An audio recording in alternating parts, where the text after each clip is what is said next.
এখন না শরীরটা এক এক দিন এক এক রকম যাচ্ছে। আজকে ভালো তো কালকে খারাপ। আজকে সকালের দিকে খুবই ভালো লাগছিল।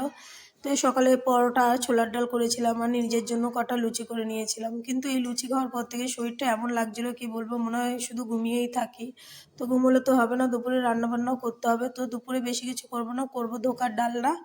আর হচ্ছে কালকে তরকারি রয়েছে অনেকটা, পালং শাকের তরকারি, মাছের ঝোল, তাই আর কিছু করবো না। ওই খাবারগুলো আজকে শেষ করতে হবে। তো ধোকার ডালনার জন্য আমি মশলাটা করে নিয়েছি মিক্সিতে।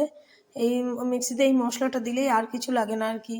ধোকাটা এমনি খেতেই আমার ভালো লাগে, ভাতের সাথে মনে হয় এমনি শুধু শুধুই খেয়ে নিই আর কি। তো এই তরকারি করার পর স্নান টান করে আজকে অনেকটা সময় রেস্ট করেছি, বিকেলে আর কাজ বাজ করতে পারিনি। তো ছেলেকে নিয়ে একটু পারম থেকে ঘুরে এসে তারপরে বাসনগুলো গুছিয়ে রাখলাম। আর ভাবছি যে কালকের সবজিটাও কেটে রাখবো। বাঁধাকপিটা কাটতে আমার একটু টাইম লাগে, তাই আজকে একটু ধীরে সুস্থে কেটে রাখি, কারণ সকালে এক জায়গায় যাওয়ার আছে। আর বড়মশাই একটু বেরিয়েছিল, এনেছিল